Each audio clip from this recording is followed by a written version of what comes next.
हरि ओम। सर्वेभ्यः नमो नमः। हमारी कक्षा में हम द्वितीय वर्ष में कुछ विशेष पदों को हम पढ़ रहे थे। विगत वर्ष में जो हमने पढ़ा था वो सभी अकारांत पुल्लिंग, आकारांत स्त्रीलिंग, ईकारांत स्त्रीलिंग और अकारांत नपुंसकलिंग ये शब्द थे। लास्ट कक्षा में मैंने बताया था कि हमें इन शब्दों के अलावा ये जो शब्द हमने पढ़े थे ये विगत वर्ष के शब्द हैं। पुल्लिंग शब्द में ये ठीक है, रामः, कृष्णः, शिक्षक इत्यादि। स्त्रीलिंग शब्द में आकारांत इकारांत रमा, सीता, नदी, जन्मी, भगिनी इत्यादि। तथैव नपुंसकलिंग जो शब्द थे उनमें अकारांत फलम, नगरम, विमानम, मित्रम, मंदिरम इत्यादि शब्द ये हम पढ़ चुके हैं। इसके उपरांत मैंने बताया था अजंत किसे कहते हैं। अजंत अर्थात स्वरांत, स्वर जिसके अंत में होता है उसे अजंत कहते हैं। अच का अर्थ है स्वर। स्वरांत मतलब जैसे अ, ई, उ, रू, लृ, ए, ऐ, ओ, औ ये जो स्वर हैं ये स्वर जिस शब्द के अंत में होंगे वो उसी नाम से जाना जाएगा। जैसे अ अगर अंत में है तो अकारांत, ई अंत में है तो इकारांत, उ अगर अंत में है तो उकारांत, इस प्रकार से। उसी प्रकार दूसरे प्रकार के जो शब्द हैं वो होते हैं हलंत शब्द। हलंत मतलब हल वर्ण जिनके अंत में है। हल से तात्पर्य व्यंजन वर्ण, व्यंजन वर्ण जिनके अंत में है वो हलंत। जैसे हमने अस्मद शब्द पढ़ा था, ये दकारांत शब्द होता है। युष्मद शब्द था, ये भी दकारांत होता है। तो इस प्रकार के शब्द जो है हमें इस वर्ष में पढ़ने हैं। तो देखिए इकारांत शब्द, इसका भी हम अभ्यास कर चुके हैं। जैसे कवि ही शब्द, इसमें ई अंत में है। कपि ही शब्द, ये भी ई अंत में है। गुरु शब्द उ अंत में है, इसलिए उकारांत। कर्ता शब्द इसमें रू अंत में होता है, मैंने बताया था रू कैसे होता है, तो ये रुकारांत होते हैं। फिर भ्राता शब्द, ये भी रुकारांत होता है। ठीक है, जैसे देखेंगे भ्रातृ, जामातृ, पितृ, ये इनके प्रातिपदिक हैं। तो प्रातिपदिक में जो शब्द, जो वर्ण, जो स्वर अथवा जो व्यंजन सबसे अंत में होता है वो उसी अंत के नाम से जाना जाता है। जैसे ये भ्रातृ में रू अंत में है, इसलिए ये रुकारांत कहलाएगा। पितृ, जामातृ में भी रू अंत में है, इसलिए ये रुकारांत कहलाएगा। इस प्रकार। और इस वर्ष में हमें जो हमने पठति, गच्छति, लिखति, खादति, पीबति इस प्रकार की क्रियापदें पढ़ी थी, उसके अलावा ये सारी क्रियापदें थी परस्मैपदी। इस वर्ष हमें आत्मनेपदी क्रियापद भी पढ़नी है। जैसे कूर्दते, वंदते। कूर्दती रूप नहीं बनेगा, वंदती नहीं बनेगा, इसमें कूर्दते, वंदते इस प्रकार से रूप बनेंगे। तो ये हमें इस बार पढ़ना है। प्रातिपदिक पहचानने की जो कार्य था वो भी हम पढ़ चुके थे। जैसे कपि शब्द है, ये प्रातिपदिक है, प्रथमा के रूप चलते हैं कपि ही, कपि, कपयः। गुरु शब्द में गुरु जो शब्द है यह प्रातिपदिक है और इसके रूप चलेंगे गुरुहु, गुरु, गुरवः। नेतृ शब्द प्रातिपदिक है, नेता, नेतारो, नेतारः इस प्रकार से रूप चलेंगे।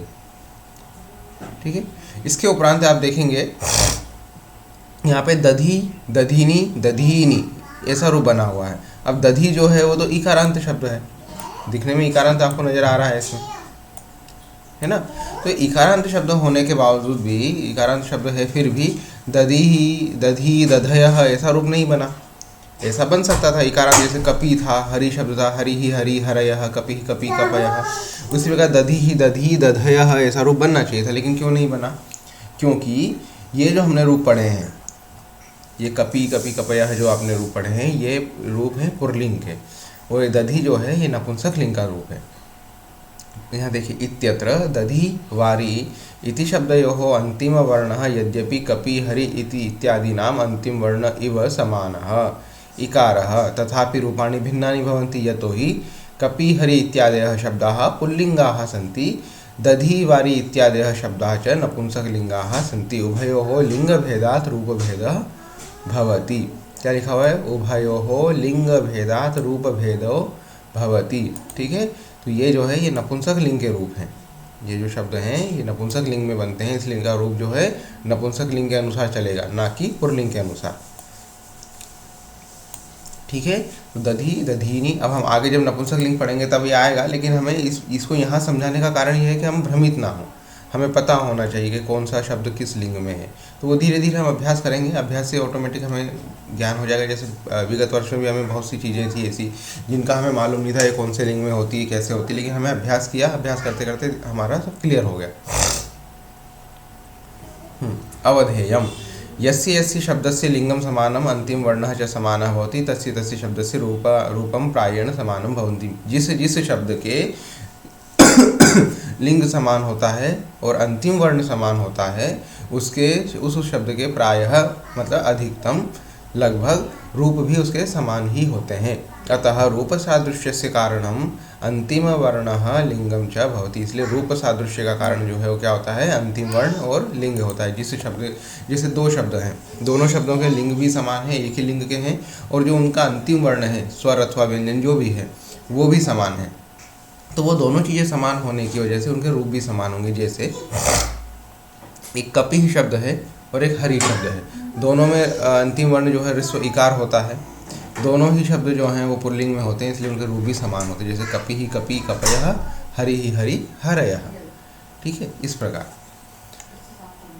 अगला है प्रातिपदिक प्रकाराः। प्रातिपदिक कितने प्रकार के होते हैं और कैसे होते हैं। भवन्तः जानन्ति वर्णाः स्वर व्यंजन भेदेन द्विधा भवन्ति। हम सभी जानते हैं, आप सभी जानते हैं कि वर्ण जो है स्वर और व्यंजन के भेद से दो प्रकार के होते हैं। वर्ण कितने प्रकार के, दो प्रकार के। हमने जब हमारी प्रथम कक्षा प्रथम वर्ष था उसमें एक वर्णमाला नाम की पुस्तक थी, उसमें पेज नंबर 1 और 2 पे ही बताया गया था कि वर्ण कितने प्रकार के होते हैं। तो उसमें लिखा था वर्णाः द्विविधा, कौन कौन से, स्वर और व्यंजन। संस्कृते स्वराणाम अच इति अपरम नाम व्यंजनाम च हल इति। संस्कृत भाषा में स्वरों का जो दूसरा नाम है वो है अच और व्यंजनों का जो दूसरा नाम है वो है हल। ये मैंने आपको प्रथम कक्षा में बताया। अतः स्वरांत शब्दानाम अजंत शब्देन अथ च व्यंजनांत शब्दानाम हलंत शब्देन व्यवहारः भवति। इसलिए स्वरांत जो शब्द होते हैं उनको अजंत कहते हैं और व्यंजनांत जो शब्द होते हैं उनको हलंत कहते हैं। ठीक है। लिंगानि च त्रीणि, और लिंग जो है 3 प्रकार के होते हैं। ठीक है। अतः शब्दानाम, लिंग 3 प्रकार के होंगे, पुल्लिंग, स्त्रीलिंग और नपुंसकलिंग। अतः इसलिए शब्दानां प्रातिपदिकानां रूपबोधनार्थं तेषाम् अंतिमं वर्णं लिंगं च आश्रित्य षोडशाः विभागाः भवन्ति। अतः इसलिए शब्दानां, शब्दों के, प्रातिपदिकों के रूपबोधन के लिए उनके अंतिम वर्ण और लिंग का आश्रय लेने पर 6 प्रकार के विभाग हो जाते हैं। मतलब 6 प्रकार के अलग अलग डिवाइडेशन है, अलग अलग डिपार्टमेंट हैं इन शब्दों के। अब वो 6 प्रकार कौन कौन से हैं, वो 6 प्रकार पहली बात तो किस चीज़ से है, तो लिंग और अंतिम वर्ण। देखो, अंतिम वर्ण और लिंग, इन 2 चीज़ों की वजह से ये 6 प्रकार के डिपार्टमेंट, 6 प्रकार के विभाग बने हुए हैं। पहला है देखो अजंत पुल्लिंग शब्दाः, पहला डिपार्टमेंट है हमारा अजंत पुल्लिंग शब्दाः। दूसरा डिपार्टमेंट है अजंत स्त्रीलिंग शब्दाः। इसके बाद आता है अजंत नपुंसकलिंग शब्दाः। ठीक है। ये सभी स्वरांत है, पुल्लिंग, स्त्रीलिंग, नपुंसकलिंग, स्वर जिनके अंत में होंगे। ये 3 डिपार्टमेंट हो गए। अब चौथा है हलंत पुल्लिंग शब्दाः, हलंत स्त्रीलिंग शब्दाः 5वां, हलंत नपुंसकलिंग शब्दाः 6वां। इस प्रकार से 6 विभाग हैं। जो शब्द हमारे जितने भी शब्द राशि है संस्कृत जगत में, इन 6 विभागों के अंतर्गत वो बटी हुई है। 6 से 7वां कोई विभाग है ही नहीं। ठीक है। इसलिए षोडशाः विभागाः भवन्ति, षोडशः विभागः भवति। 6 प्रकार के विभाग होते हैं। अभी हम पढ़ रहे हैं अजंत पुल्लिंग शब्दाः। जो हमारा पहला विभाग है उसे हम पढ़ रहे हैं। कौन सा, अजंत पुल्लिंग शब्द। अजंत मतलब स्वर जिनके अंत में है, ऐसे पुल्लिंग शब्दों को हमें पढ़ना है। वैसे कौन कौन से शब्द हैं हमने एक बार पहले उस पर अध्ययन किया है, दोबारा उनके रूप देखेंगे। पहला है अकारांताः। ठीक है। अकारांत, अ जिनके अंत में, जैसे बालक शब्द, ये हम विगत वर्ष लास्ट ईयर हमने यही पढ़ा है। बालक शब्द, राम शब्द, शिक्षक शब्द, ये सभी अकारांत हैं। तो प्रातिपदिक क्या होता है उनका, बालक, ऐसा ये जो शब्द है ये प्रातिपदिक होता है। यह मूल शब्द है। हमने पढ़ा है बालकः, तो बालकः मूल शब्द नहीं है। बालकः प्रथमा विभक्ति का एक वचन है, लेकिन वो बालकः जो है उससे पहले भी कोई ना कोई, अब जैसे जो वृक्ष खड़ा होता है तो वृक्ष से पहले कोई ना कोई बीज होता है। वो बीज वस्तुतः नज़र नहीं आता, लेकिन वो बीज अगर नहीं होता तो वृक्ष भी नहीं होता। ठीक है। तो वैसी स्थिति है कि प्रातिपदिक जो है ये बीज होते हैं। ठीक है। तो हमें इस पाठ्यक्रम में हमें बीज भी पढ़ना है और वृक्ष भी पढ़ना है। ठीक है। तो बालक जो शब्द है ये प्रातिपदिक शब्द है, और उसका जो प्रथमा विभक्ति एक वचन रूप बनता है वो बनता है बालकः, द्विवचन बालकौ, बहुवचन बालकाः।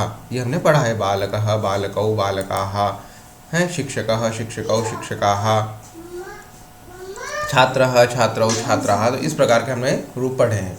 ये अकारांत कहलाते हैं। इसके उपरांत आता है आकारांत। विगत वर्ष एक प्रश्न मेरे पास आया भी था कि पुल्लिंग में आकारांत शब्द भी होते हैं क्या। तो देखिए पुल्लिंग में आकारांत शब्द, मैंने उस समय बोला था कि हम अग्रिम वर्ष इसको पढ़ेंगे, तो पुल्लिंग में आकारांत शब्द होते हैं। जैसे हमने आकारांत शब्द अभी तक केवल स्त्रीलिंग में पढ़े थे, सीता, गीता, कविता, छात्रा, महिला, शिक्षिका इत्यादि। अब आकारांत पुल्लिंग में भी होते हैं, जैसे गोपा शब्द है। गोपा शब्द, गोपा अर्थात ग्वाला, तो गोपा जो शब्द है वह आकारांत है और पुल्लिंग में है। तो रूप कैसे लेंगे, गोपाहा, गोपौ, गोपाहा। तो इसके प्रथमा एक वचन और प्रथमा बहुवचन दोनों सेम सेम होता है, लेकिन अब इनको पहचानेंगे कैसे। तो गोपाहा गच्छति, हमने बोला गोपाहा गच्छति, तो गच्छति का प्रयोग जब हमने एक वचन में किया तो उससे सिद्ध हो जाता है कि गोपाहा जो है एक वचन का रूप है। अगर हमने बोला कि गोपाहा गच्छन्ति, ठीक है, तो गच्छन्ति का प्रयोग अगर हमने कर दिया तो वहाँ पे बहुवचन की क्रिया लग गई। तो बहुवचन की क्रिया लगने से वह स्पष्ट हो जाएगा कि ये जो शब्द है ये बहुवचन का शब्द है। तो क्रिया और कर्ता इन दोनों का जो परस्पर संबंध है वह बहुत ही गहरा संबंध है। बस हमें अगर ये संबंध समझ में आ गया तो हमारे वाक्यों में कभी त्रुटि नहीं होगी। अब द्विवचन देखिए, गोपौ, ये स्पष्ट है, बालकौ में भी औ था, गोपौ में भी औ है। ये इसे हमें याद रखने, अलग से याद रखने की आवश्यकता नहीं, ये हमें सरलता से हमारी बुद्धि में बैठ जाएगा। तो रूप कैसे बनेंगे, गोपाहा, गोपौ, गोपाहा। इसके उपरांत आता है इकारांत, छोटी ई, हरि शब्द, ये हम पढ़ चुके हैं। प्रातिपदिक इसका हरि है। प्रथमा में रूप जो बनेंगे वो बनेंगे हरि ही, हरि, हरयः, इस प्रकार से। फिर अगला शब्द आता है दीर्घ ईकारांत। अब दीर्घ ईकारांत भी हमने जो है अभी तक स्त्रीलिंग में पढ़ा था, नदी, कर्तरी, नर्तकी, सूची, गौरी इत्यादि। अभी दीर्घ ईकारांत पुल्लिंग में, जैसे सुधी, सुधी अर्थात, सुधी का अर्थ होता है, अर्थात मतलब होता है अच्छे ज्ञान वाला, अच्छी बुद्धि वाला, मतलब विद्वान व्यक्ति, उसको भी हम सुधीजन बोलते हैं ना। सुधीजन मतलब विद्वान व्यक्ति जो अच्छी बुद्धि रखता है। विद्वान भी सभी विद्वान अच्छे होते हैं ऐसा नहीं, लेकिन जो अच्छा विद्वान होता है उसी को सुधी कहते हैं। तो रूप कैसे बनेंगे, सुधी इसका प्रातिपदिक है, रूप बनेंगे सुधी ही, सुधियौ, सुधियः। अब यहाँ पे सुधी ही जो है इसमें बड़ी ई की मात्रा है और विसर्ग है। जब द्विवचन में आएंगे तो सुधी की ई छोटी हो जाएगी और यव हो जाएगा, बहुवचन में भी ई छोटी हो जाएगी और यह हो जाएगा, है ना। इकारांत में क्या होता था, हरि ही, हरि, हरयः। द्विवचन में ई बड़ी होती थी, इसमें ई छोटी हो जाएगी। उकारांत शब्द मतलब ह्रस्व उकारांत, साधु शब्द, गुरु शब्द, वटु शब्द, इस प्रकार से। तो साधु, साधु, साधवः। फिर दीर्घ उकारांत शब्द वो है खलपु, खलपु इस प्रकार का। तो खलपुः, खलप्वौ, खलप्वः, खलपुः, खलप्वौ, खलप्वः, इस प्रकार से इसके रूप हैं। इसके उपरांत आता है रुकारांत। रुकारांत अर्थात कर्तृ शब्द। रुकारांत मैंने बताया था दो प्रकार के रूप बनते हैं, दोनों रुकारांत होते हैं लेकिन रूपों में थोड़ा सा भेद हो जाता है। तो जो संबंधवाचक होंगे उनके थोड़े से अलग बनेंगे। संबंधवाचक में भी सभी के बनेंगे ऐसा नहीं है, लेकिन अधिकांश शब्दों के वैसे बनते हैं। जैसे कर्तृ शब्द है, ये प्रातिपदिक है, रूप बनेगा कर्ता, कर्तारौ, कर्तारः। फिर पितृ शब्द है तो पिता, पितरौ, पितरः। अंतर क्या है दोनों में, कर्ता और पिता है दोनों एक प्रकार के रूप बने, इसमें कोई अंतर नहीं है। लेकिन कर्तारौ और पितरौ में रूप देखिए कि कर्तारौ में यहाँ पे आरौ ऐसा यहाँ पे अंतर आया है, इसमें अब यहाँ देखिए आरौ लिखा हुआ है, लेकिन पितरौ में अरौ ऐसा आया है। ये देखिए कर्तारों में ता और पितरों में तो ये आ और अ का जो भेद है बस इतना ही अंतर है इस रुकारांत में कि जो संबंधवाचक शब्द होंगे उसमें अ आएगा, जो संबंध से इतर होंगे उनमें आ आएगा। यहाँ पे भी कर्तारह में आ है और पितरों के त में अ है, आरह अरह, बस ये अंतर है। उसके उपरांत आता है ओकारांत शब्द। ओकारांत शब्द हमने एक पढ़ा था ग्लो शब्द, ग्लो मतलब चंद्रमा, और यहाँ पे गो शब्द देखा, गो मतलब धेनु अर्थात गाय। तो रूप कैसा बनेंगे, गोहो, गावौ, गावः, और ग्लो होगा तो ग्लोहो, ग्लावौ, ग्लावः, ये रूप आगे दिया हुआ है। तो इस प्रकार से ये जो है ओकारांत, तो इतने प्रकार के जो है हमारे शब्द हैं, एकम, द्वे, त्रीणि, चत्वारि, पंच, षट्, सप्त, अष्ट, 8 प्रकार के शब्द हैं। अवधेयम, ध्यान देने योग्य क्या है कि अजंत पुल्लिंग शब्देषु आकारांत पुल्लिंगाः यथा गोपा, विश्वपा, ईकारांत पुल्लिंगा यथा सुधी, ग्रामणी, सेनानी, ऊकारांत पुल्लिंगाः यथा अति, चमू, खलपु, रूकारांत पुल्लिंगा यथा क्रू, एकारांत यथा से, ऐकारांत यथा रई, ओकारांत यथा गो, हाँ, और औकारांत यथा ग्लो शब्दाः विरलाः एव भवन्ति। अकारांत पुल्लिंग शब्दांच पूर्वमेव प्रथमायां दीक्षायां पठितवन्तः, अन्यान् अजंत पुल्लिंग शब्दान् अत्र पठामः। कि अजंत पुल्लिंग शब्दों में आकारांत जैसे गोपा, विश्वपा, दीर्घ इकारांत यथा सुधी, ग्रामणी, सेनानी हैं, उकारांत यथा अतिचमु, खलपु, रुकारांत यथा क्रू, बड़ा, ये दीर्घ रुकारांत के लिए बोला उन्होंने, एकारांत यथा से शब्द, ऐकारांत यथा रई शब्द, औकारांत यथा गो शब्द, गो अर्थात वृषभ, और औकारांत यथा ग्लौ शब्द, ये जो शब्द हैं ये विरल हैं, मतलब मुश्किल से ही प्राप्त होते हैं, अधिकांश इनका प्रयोग नहीं करते हैं। ठीक है, तो अकारांत पुल्लिंग शब्द जो है हम पूर्व में प्रथम दिशा में पढ़ चुके हैं। अन्य अजंत पुल्लिंग शब्दों को यहाँ हम पढ़ेंगे, ये इनका अवधेय मतलब ध्यान देने योग्य है।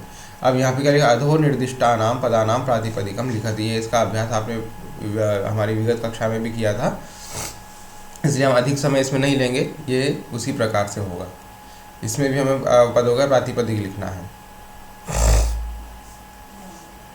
यहाँ पे क्या करना है, प्रातिपदिक लिखना है और अंत निर्देश करना है। अंत निर्देश मतलब अग्नि ही शब्द है, इसका प्रातिपदिक बना अग्नि। अंत निर्देश मतलब इसके अंतिम स्वर कौन सा है, तो ई स्वर है, इसलिए इकारांत।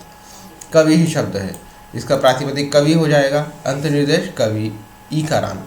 ठीक है, और शिशु शब्द है तो प्रातिपदिक शिशु हो जाएगा, विसर्ग हट जाएगा इसमें से, अंत निर्देश उकारांत। उसके बाद पिता शब्द है, प्रातिपदिक पितृ और रुकारांत। गो शब्द है प्रातिपदिक हो जाएगा गो, और अंत निर्देश ओकारांत। रवि ही रवि, इकारांत। तो इस प्रकार से हमें ये करना है। जगत गुरु हो तो जगत गुरु शब्द और उकारांत। विधाता, विधाता में क्या होगा, विधातृ शब्द और रुकारांत। नेता में नेतृ शब्द, रुकारांत। इस प्रकार फिर इसमें प्रातिपदिक दिया हुआ है, अंत निर्देश करके प्रथमा का एक वचन लिखना है। जैसे ध्वनि शब्द है तो ये इकारांत है, रूप बनेगा ध्वनि ही।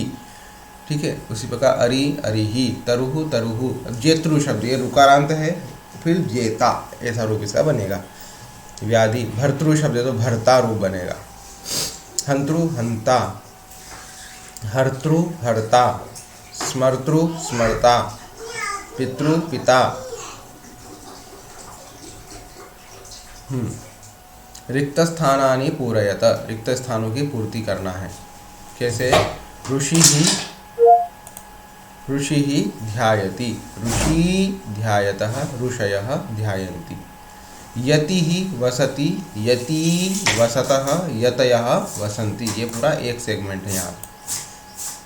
अब ये छठा सेगमेंट यहाँ से ऐसा है, इतना। वेणुः मधुस्वरम करोति, वेणु मधुस्वरम कुरुतः, वेणवः मधुस्वरम कुर्वन्ति। उकारांत शब्द। ठीक है, अब जैसे दयालु शब्द ले लेते हैं। दयालु यच्छति, दयालु यच्छतः, दयालवः यच्छन्ति। तो इधर इकारांत, इधर उकारांत शब्द दिए हुए हैं। अधिवक्ता शब्द। अधिवक्ता विषयं मंडयति, अधिवक्तारौ विषयं मंडयतः, अधिवक्तारः विषयं मंडयन्ति। उसी प्रकार उपभोक्ता, उपभोक्तारौ उपभोक्तारः। सः वेत्ता अस्ति, तौ वेत्तारौ स्तः, ते वेत्तारः सन्ति। फिर नियंता शब्द, नियंता नियंतारौ नियंतारः। नियंत्रु शब्द होता है। अभिनेता अभिनेतारौ अभिनेतारः। कार्यकर्ता कार्यकर्तारौ कार्यकर्तारः। कष्ट सहिष्णुः कष्ट सहिष्णु कष्ट सहिष्णवः। नूतन क्रिया रूपम। युध्यते, युध्यते मतलब युद्ध करता है, युद्धम करोति। विराजते अर्थात शोभितः भवति, शोभित होता है। पलायते अर्थात पलायनम करोति, पलायन कर जाता है। यथोदाहरणम रिक्त स्थानानि पूर्यते, उदाहरण के अनुसार रिक्त स्थान की पूर्ति करना है। कवि ही लिखति, कवि लिखतः, कवयः लिखन्ति। अब यहाँ देखिए, यहाँ पे अंत में जो है शब्द दिया हुआ है, इस शब्द के अनुरूप हमें इस शब्द का हमें क्रिया के अनुरूप रूप लिखना है। जैसे यहाँ पे खादती है, खादती क्या है, एक वचन, इसलिए कपि ही खादती लिखेंगे। फिर है खादतः, जब खादतः हमें लिखना है तो वहाँ पर क्या करेंगे, कपि खादतः, जैसे ये दीर्घ इकार हो गया था द्विवचन में, ऐसा कपि खादतः, और बहुवचन होगा तो कपयः खादन्ति। तो इस प्रकार से इन सब में वही रूप लिखना है। जैसे वक्तृ शब्द तो वक्ता भाषणम करोति, वक्तारौ भाषणम कुरुतः, वक्तारः भाषणम कुर्वन्ति।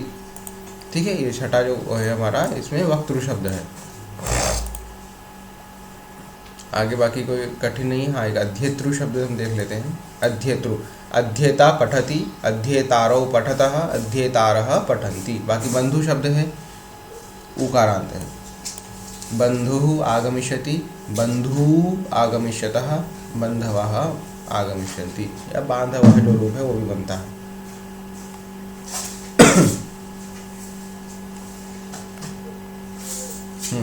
नूतन क्रियापद, नूतन क्रियापद क्या आएगा उसमें, एक आएगा आक्रामयति, आक्राम्यति, आक्राम्यति मतलब आक्रमणम करोति। फिर आएगा वर्धते, वर्धते मतलब वृद्धिम प्राप्नोति।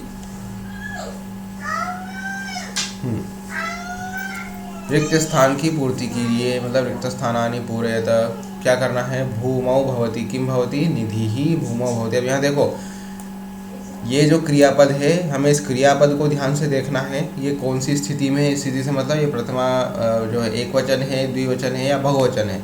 अगर एक वचन का क्रियापद है तो एक वचन का रूप लिखना है, द्विवचन का क्रियापद है तो द्विवचन का रूप लिखना है, और बहुवचन का क्रियापद है तो बहुवचन का रूप लिखना है। यहाँ ये सब शब्द रूप दिए हुए हैं, इन शब्द रूपों का इन क्रियापदों के अनुसार प्रयोग करना है। यहाँ देखिए, निधि शब्द एक वचन का आया, क्यों, क्योंकि क्रियापद भी एक वचन का था। निधि ही भूमौ भवति, जलधि ही गंभीरः भवति, सविता उदेति, सवितृ शब्द है सविता।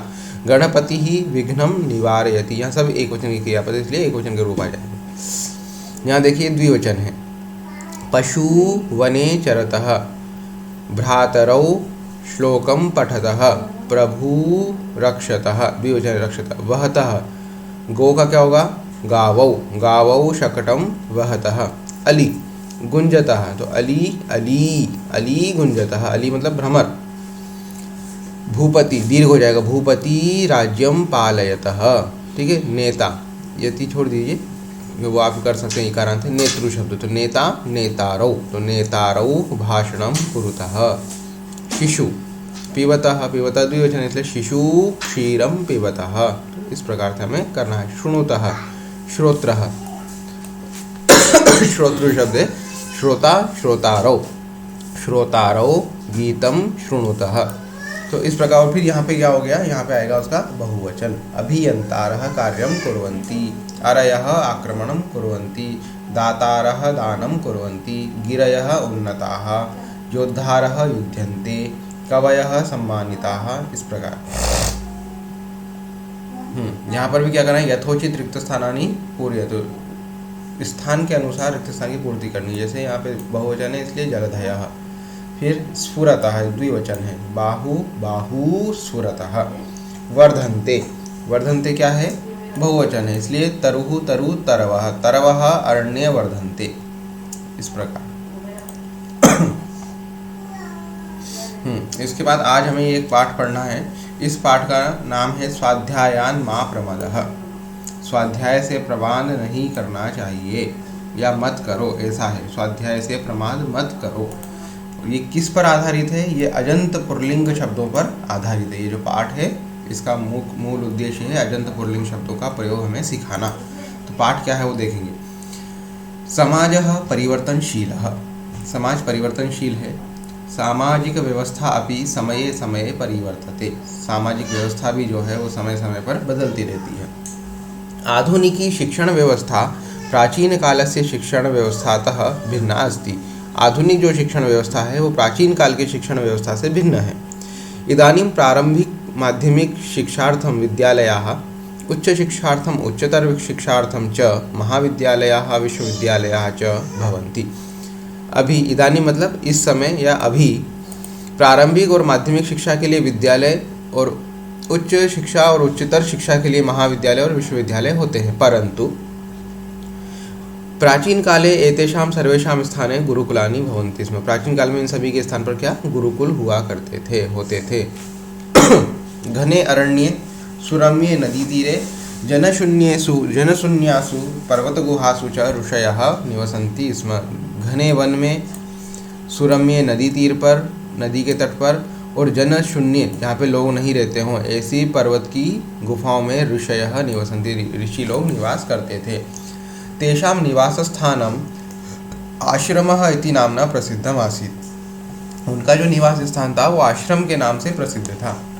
तेषु आश्रमेषु गुरुकुलानि अपि प्रचलन्ति स्म। और उन्हीं आश्रमों में गुरुकुल भी चलते थे। तत्र मंत्रदृष्टारः ऋषयः आचार्याः च भवन्ति स्म। उस समय वहाँ पर जो ऋषि हुआ करते थे वो मंत्रदृष्टा ऋषि हुआ करते थे। ऋषयो मंत्रदृष्टारः, पौराणिक एक व्युत्पत्ति कि भाई ऋषि किसे कहते हैं, तो ऋषि का लक्षण किया है कि ऋषयो मंत्रदृष्टारः, जो मंत्र को देखने की शक्ति रखते हैं वही ऋषि कहलाते हैं। तो ऐसे ऋषि और आचार्य उस समय हुआ करते थे। मंत्रदृष्टारः मतलब आप बोलेंगे गायत्री मंत्र तो हमने भी देखा है, कहीं भी किसी कागज़ पे लिखा होता है ओम भूर्भुवः स्वः तत्सवितुर्वरेण्यं भर्गो देवस्य धीमहि धियो यो नः प्रचोदयात्, कहीं लिखा होता है, हमने उस लिपि को देखा है, पहचाना है। लेकिन उस समय पर लेखन व्यवस्था न होकर के श्रुति परंपरा हुआ करती थी। वहाँ पर लेखन परंपरा नहीं सिखाई जाती थी, केवल उनको याद करवाया जाता था, समझाया जाता था और श्रुति परंपरा सुना करके उनको पढ़ाया जाता था। तो हमारे मुख से जो स्वर, जो व्यंजन और जो वर्ण हमारे मुख से निकल रहे हैं, हमारे मुख से निकले हुए स्वर व्यंजन वर्णों को हम नहीं देख सकते, लेकिन उन ऋषियों का इतना अच्छा, इतना बड़ा, इतना भयंकर तप उनका हुआ करता था कि वो उन हमारे मुख से निकलने वाले वर्णों को देख लिया करते थे। इसलिए उनको मंत्रदृष्टा ऋषि कहते थे। तेषु कश्चन ऋषिः कश्चन महर्षिः कश्चन च ब्रह्मर्षि भवति। उन ऋषियों में कुछ ऋषि हुआ करते थे, कुछ महर्षि हुआ करते थे और कुछ ब्रह्मर्षि हुआ करते थे। 3 प्रकार के सेगमेंट थे ऋषियों के। ब्रह्मर्षि सबसे सर्वोच्च होते थे, उनसे सेकंड नंबर पे आते थे महर्षि, और एक होते थे ऋषि। ते न केवलम आचार्याः अपितु समाजस्य उन्नायकाः संस्कारकाः च अभवन्। वो केवल आचार्य नहीं थे अपितु समाज के उन्नायक, उनका उत्थान करने वाले और उन समाज में संस्कार को प्रसारित स्थापित करने वाले भी होते थे। वशिष्ठः विश्वामित्रः च प्रसिद्धौ ब्रह्मर्षि आस्ताम। अब देखिए यहाँ पे वशिष्ठ और विश्वामित्र ये दो हैं, इसलिए द्विवचन हुआ। प्रसिद्धौ शब्द द्विवचन है। उसी प्रकार ब्रह्मर्षि शब्द जो है ये भी द्विवचन में आया है। देखिए ब्रह्मर्षि एक ये देखिए, एक ब्रह्मर्षि ये देखिए।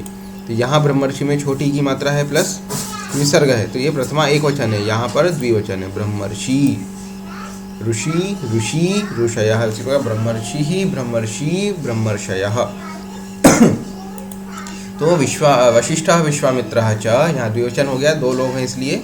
प्रसिद्धौ ब्रह्मर्षि आस्ताम, आसीत, आस्ताम आसन ये हमने विगत वर्ष पढ़ा था, तो आस्ताम जो है द्विवचन की क्रिया है।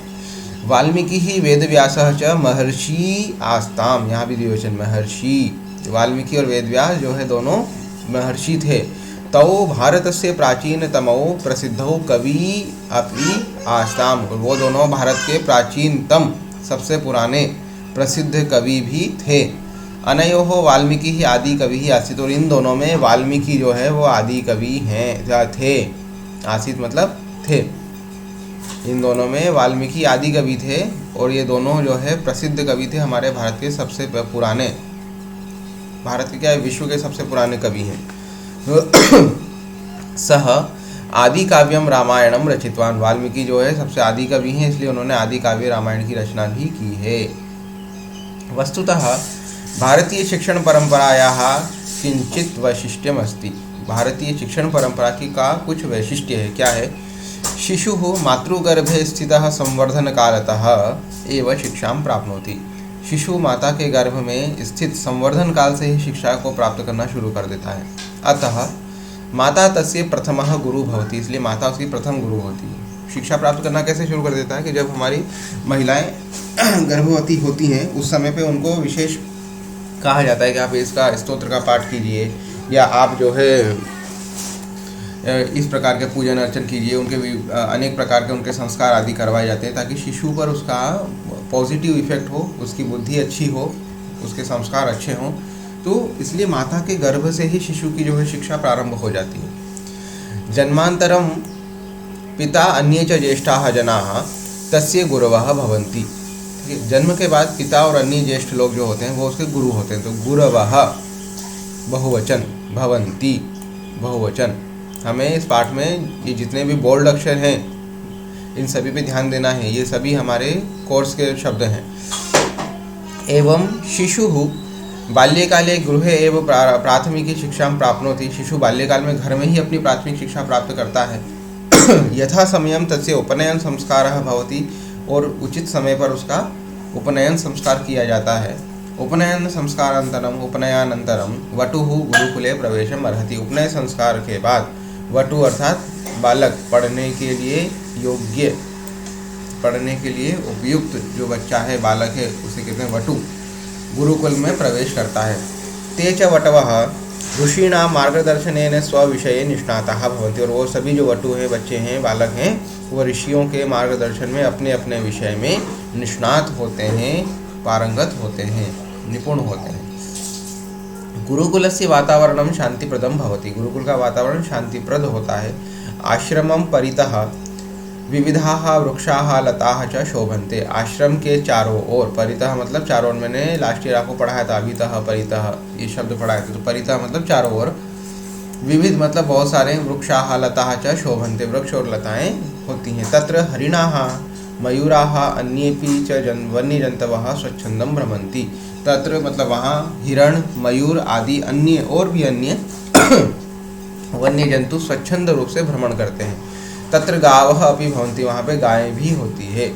छात्राः गुरूणां गवां च सेवां कुर्वन्ति। छात्र गुरु और गायों की सेवा करते हैं। ते आश्रम नियमान श्रद्धया पालयन्ति। आश्रम के नियमों का श्रद्धापूर्वक पालन करते हैं। वैदिक काल में और पौराणिक काल में गुरुकुल की प्रसिद्धि बहुत अधिक थी।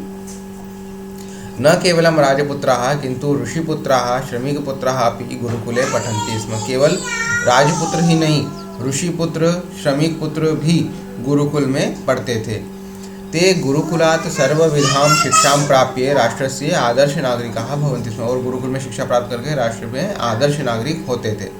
तत्र पठित्वा ते न केवलं वेदोपनिषद पुराण दर्शनादि शास्त्रेषु किंतु नानाविधासु शिल्पकलासु विविधासु शस्त्रविद्यासु अपि पटवः भवन्ति स्म। वो केवल शास्त्र नहीं पढ़ते थे, उपनिषद पुराण आदि नहीं पढ़ते थे, अपितु अनेक प्रकार की, नाना विधासु अनेक प्रकार की शिल्पकला, शस्त्र विद्या भी पढ़ते थे। उसमें भी पटु होते थे, मतलब पटु मतलब कुशल होना, तो वो पटु हो जाया करते थे। जैसे अर्जुनः धनुर्विद्यायां पटुः आसीत्। अर्जुन धनुर्विद्या में पटु था, कुशल था।